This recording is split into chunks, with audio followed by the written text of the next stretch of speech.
Alright guys, so we are going to start by going over last night's homework. So it started on page 431 with numbers 1 through 4. So number 1 says the Great Pyramid of Giza was constructed as a regular pyramid with a square base. It was built with an approximate volume of 2,592,276 cubic meters and a height of 146.5 meters. What is the length of one side of its base to the nearest meter? So first of all, remember that the volume of a pyramid is volume equals big B times H, but big B stands for the area of the base. Since our base is a square here, the area of a square is either length times width or side squared. So we really have 1/3 side squared times h. They give us that the volume is this value here. We're looking for what one of the side lengths are, and then they tell us that the height is 146.5. Okay. From here, it's not done out in my work, but to get rid of this fraction, we can multiply both sides of the equation by 3/1 or the reciprocal, divide both sides by 146.5, and then take the square root of whatever value we get, and we end up getting that one side of the square is about 230 meters.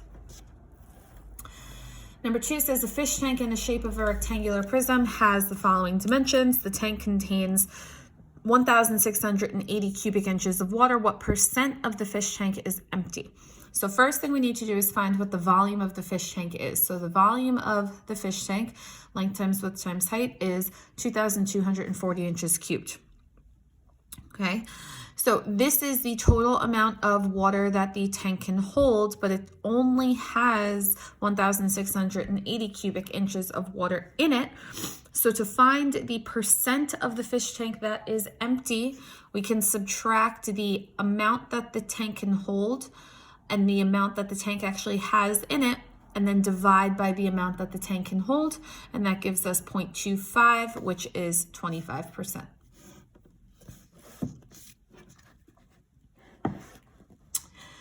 Number 3 says we have a regular pyramid with a square base. If the altitude of the pyramid is 12, find the volume. So again, volume is big B times H, but big B in this case is side squared because we're dealing with a square. So they tell us that the sides are 6, the height is 12, and when we calculate this, we get 144. Number 4, the diameter of a basketball is approximately 9.5 inches, which means that the radius is 4.75. And the diameter of a tennis ball is approximately 2.5 inches, which means that the radius is 1.25. The volume of the basketball is approximately how many times greater than the volume of the tennis ball. So what we want to do is we want to find the volume of the basketball, find the volume of the tennis ball, and then divide those two values. So volume of a sphere is 4/3 pi r cubed. We found that the radius of the basketball was 4.75. We found that the radius of the tennis ball was 1.25. These are both of the values that I get when I calculate those two volumes. And when I divide them, I get about 54.8 or 55.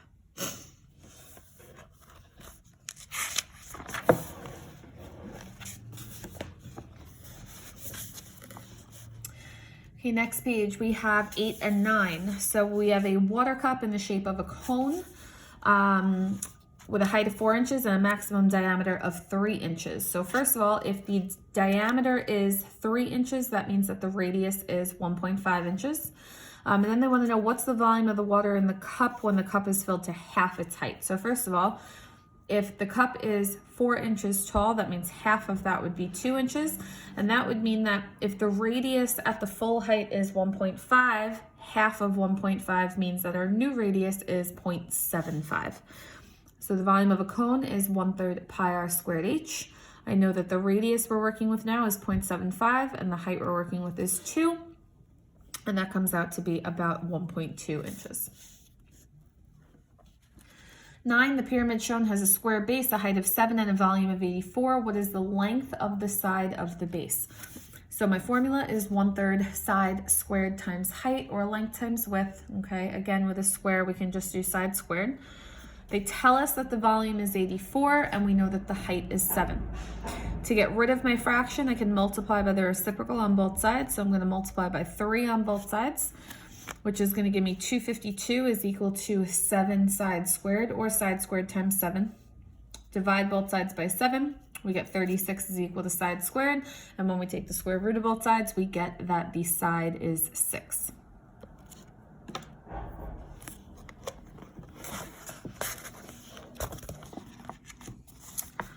Number 11, an ice cream waffle cone can be modeled by a right circular cone with a base diameter of 6.6 centimeters and a volume of 54.45 pi cubic centimeters.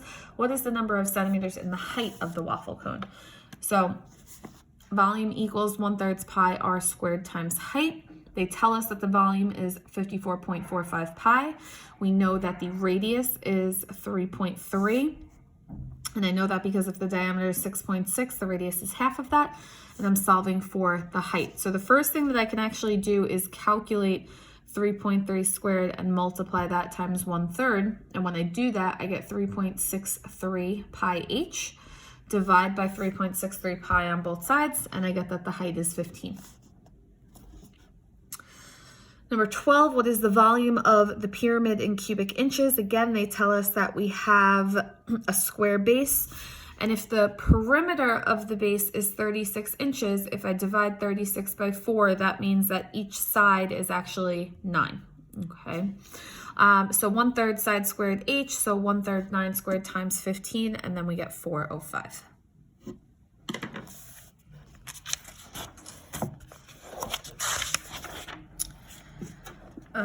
And then I also threw 24 in here. So we have a basketball in the shape of a sphere with a maximum circumference of 29.5 inches.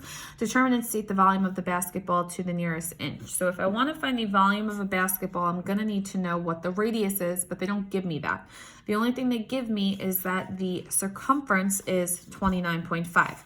So if I think about my circumference formula, C equals 2 pi r. I know that the circumference is 29.5, and I'm solving for what the radius is. So if I divide by 2 pi on both sides, I get 4.6, yada, yada, yada. Again, I'm keeping all the decimal places because the more decimal places I keep, the more accurate my answer will be at the end. So when I substitute that radius in, I get about 433.52, but since they want to the nearest cubic inch, I get 434 inches cubed. Okay. So if you have any other questions on the homework, please feel free to send me an email.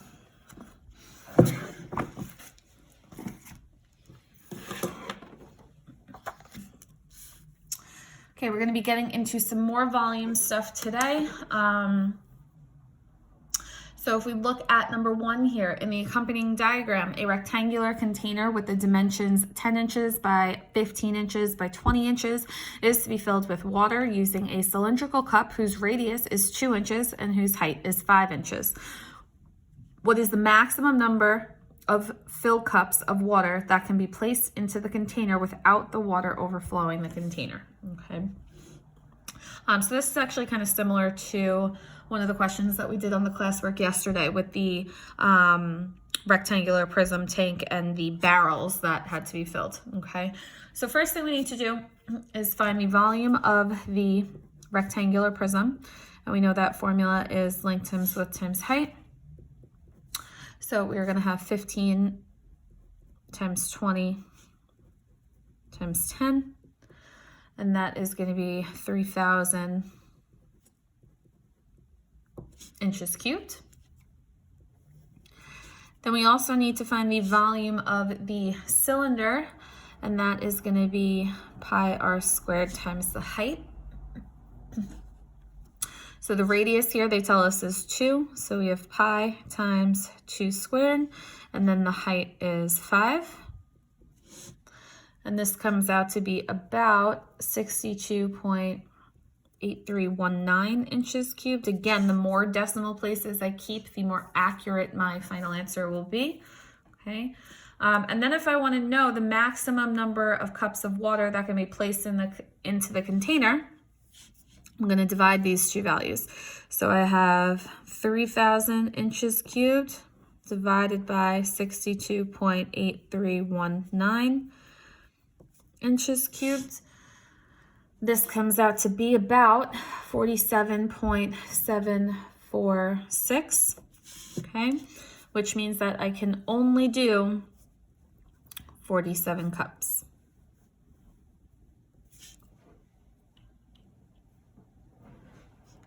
Okay. Okay, on number 2, the pedestal on which a statue is raised is a rectangular concrete solid measuring 9 feet long, 6 feet wide, and 6 inches high. How much is the cost of the concrete in the pedestal if concrete costs $70 per cubic yard? So I have an issue here right off the bat. The issue here is that they've given me 3 different units of measure. They've given me feet, they've given me inches, and they've given me yards. Okay, so the first thing that we have to do is consider the conversion.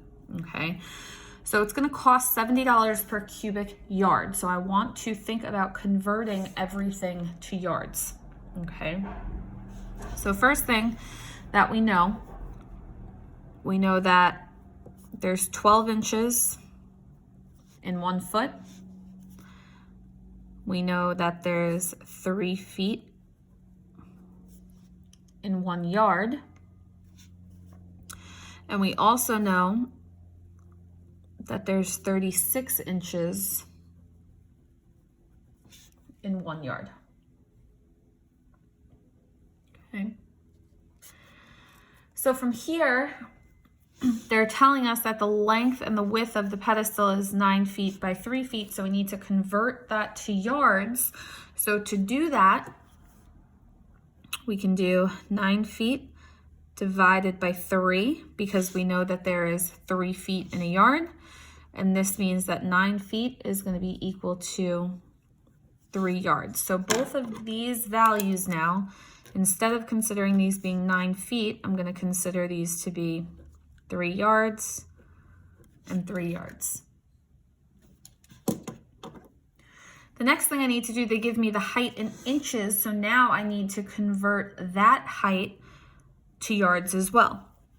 So if I do 6 inches and divide by 36, because I know that there is 36 inches in a yard, this gives me about 1/6 of a yard. So instead of this being 6 inches, this is going to be 1/6 of a yard.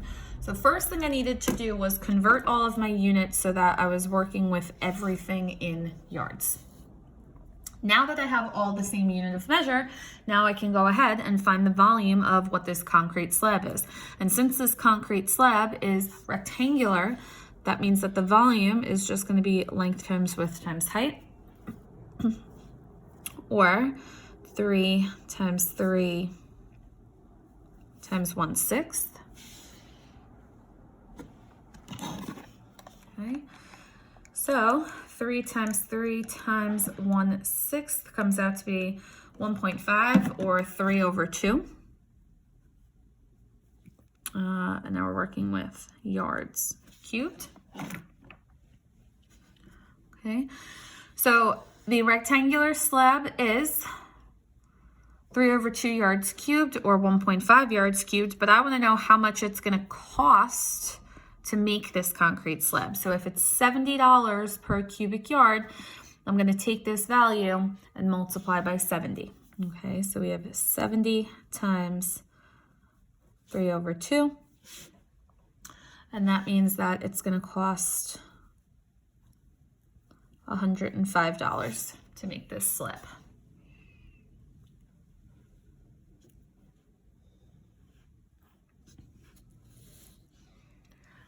Number 3, Gomer stores his iguana food in a can that is 3/4 feet tall. So first of all, right off the bat, this is 0.75 and has a diameter of 1/2 of a foot. Okay. If it's a diameter, that means that the radius is 0.25. Okay. So we have 0.75 feet tall and a diameter of half of a foot with a radius of 0.25. He stores his hamster food in a can that is 10 inches tall and has a diameter of 5 inches, okay, which means here that the radius is 2.5. Which can is larger and by how many inches, round to the nearest hundredth. So essentially, I have to find the volume of both of these cans and then subtract them to see which one is larger, okay? So first of all, if I think about the iguana can, okay,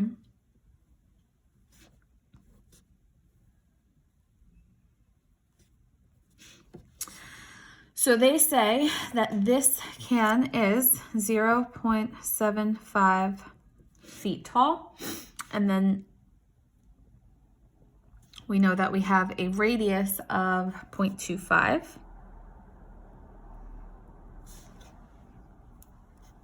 And again, these are in feet. But the hamster can is in inches.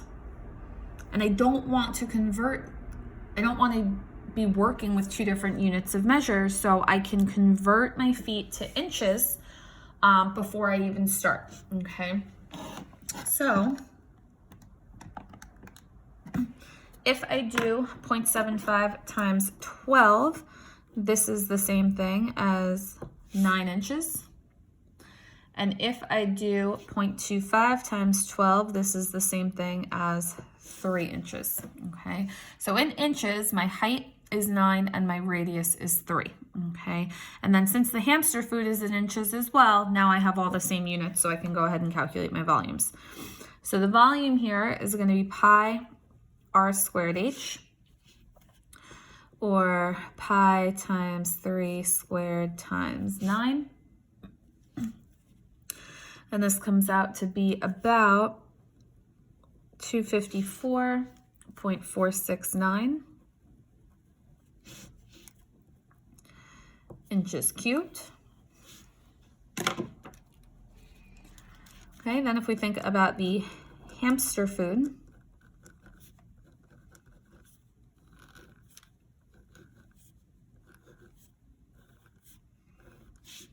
okay, has a height of 10 inches and then a diameter of 2.5, diameter 5, excuse me, so a radius of 2.5. There's no conversions I need to do here. So volume equals pi r squared h. So pi times 2.5 squared times 10. And this comes out to be 196.3495.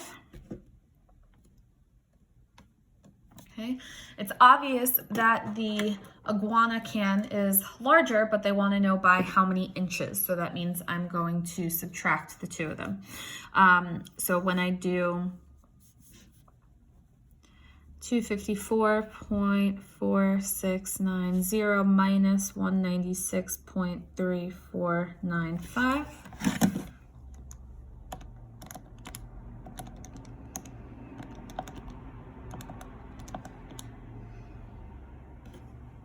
And then they say to the nearest hundredth, I get about 58.12 inches.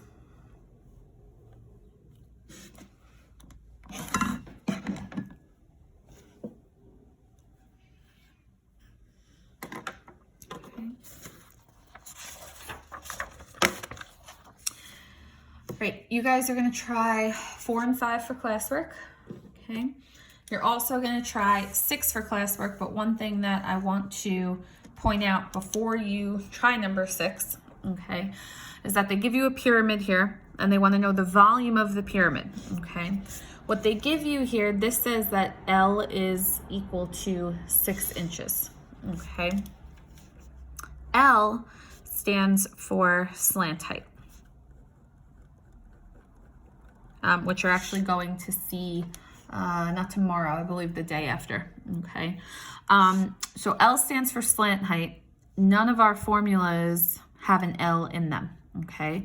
But I do know that this pyramid here, okay, if my side is 6, that would mean that half of that, okay, would be 3.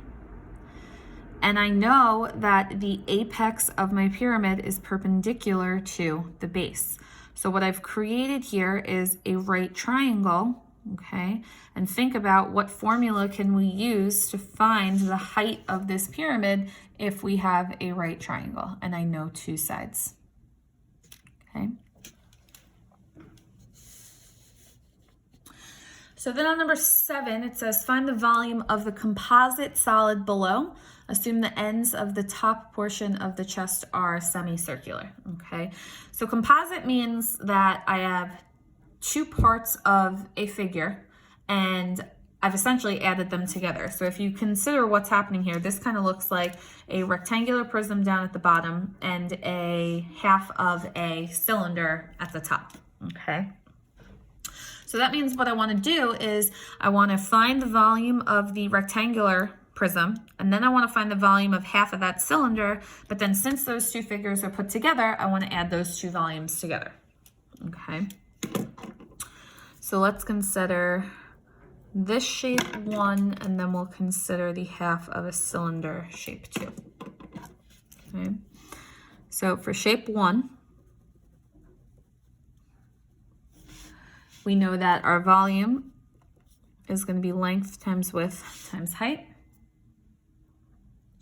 So that means that we're going to have 15.3 times 4 times 6.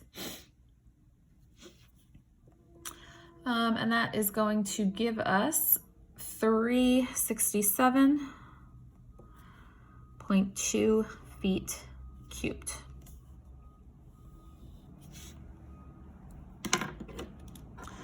Then for the volume of half a cylinder, so for shape 2, the volume of a cylinder is pi r squared h, but now I only have half of a cylinder, okay? So either 1/2 pi r squared h or pi r squared h divided by 2. It's the same thing, okay? So remember, it says that to assume that the ends of the top portion are semicircular, so that means we can consider this piece here to be the radius, okay?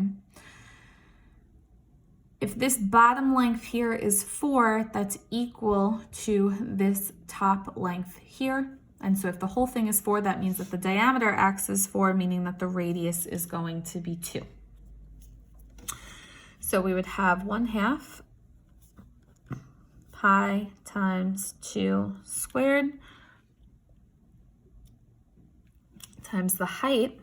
Okay, so now think about this. If I were to flip this cylinder kind of on its side so that it were standing like this, okay, the height is this part of the cylinder here. So the height is this whole long side here, which is the same as this side here. So the height is actually 15.3.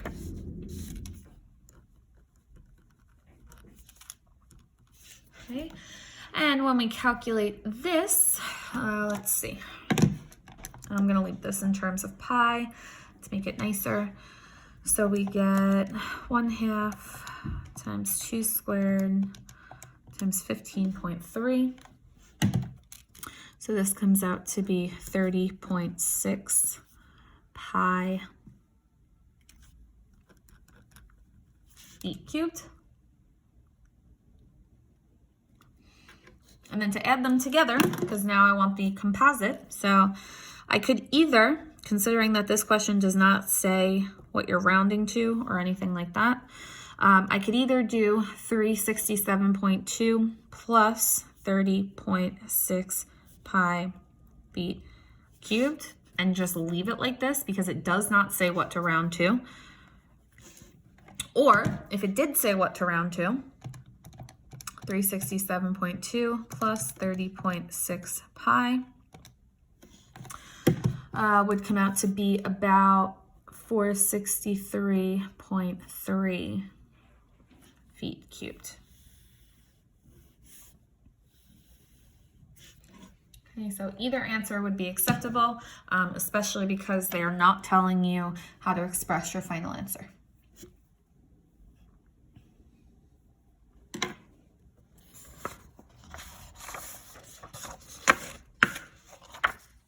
Okay. You're also going to do 8 and 9 for classwork. And then last one we're going to look at together is number 10. So a right rectangular, nope, a right regular triangular, there we go, prism has a circular cylindrical hole through its center. What is the volume of the composite shape in terms of pi? So now they're saying that we have some triangular prism, but there's a cylindrical hole that's been cut through the center of it, okay? So the idea now is that I want to find the volume of the whole thing and then subtract the volume of the hole, or the volume of the hollow portion, okay? So again, let's consider the prism to be shape 1 and the cylinder to be shape 2. Okay, so one thing we have to pay attention to, they say we have a regular triangular prism. That means that all of my sides and all of my angles are congruent to one another. Okay, so what I'm doing right now is I'm kind of taking, imagine this bottom base of this prism here and kind of redrawing it here so we can see what we're looking at, okay?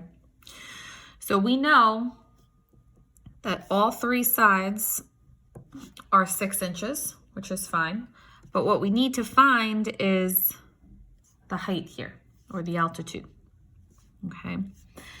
If I know that all 3 of the sides are congruent, that makes this a special kind of triangle, and it means I know something about all of the angles, okay? So if all of my sides are congruent, that means this is an equilateral triangle, and that means that all of my angles are 60. And the reason why that helps me, okay, is because I can set up some of my special triangle proportions here, or my special triangle ratios here. So we have a 30, 60, 90 triangle here. Okay, so hopefully we remember this table that you guys loved so much. So we have x radical 3, and 2x. Okay. So first of all, if this whole side here is 6, then that means that this side here is 3, and the side opposite the 30-degree angle is my x. So that means that x is equal to 3, which means that this is 3 radical 3, which means that this has to be 2 times 3, or 6, okay, which we already knew, okay? The reason why this is important is because this here is the height of the base.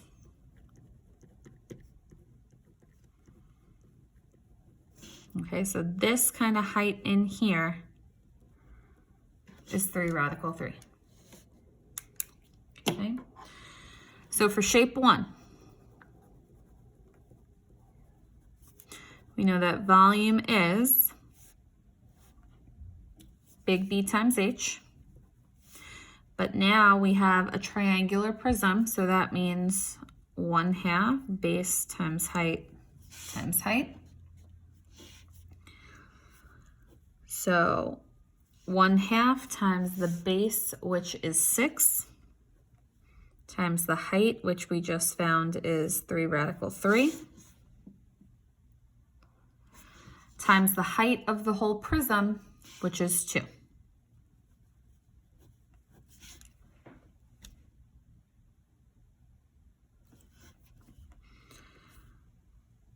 And this comes out to be 18 radical 3 inches cubed. Okay, so that is the volume of our triangle. The next thing we have to do is find the volume of the cylinder, or shape 2.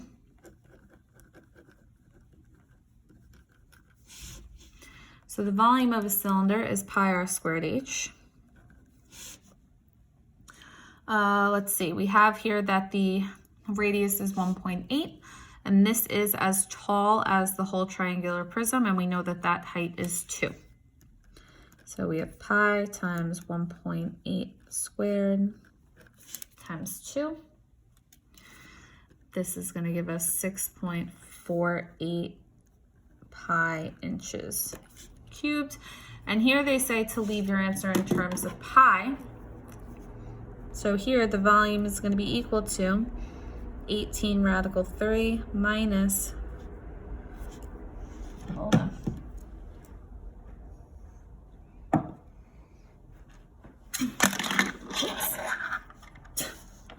Butterfingers, minus 6.48 pi inches cubed. So now they want you to leave a pi in your answer. They don't actually want you to calculate it to the nearest tenth or anything like that. So that means I'm just going to take the volume of what the whole thing is, subtract the volume of what the cylinder is, and again, not calculate it because they asked me to leave a pi in my answer. Okay. If you have any questions at all, please feel free to send me an email. Homework is in your workbook. Okay.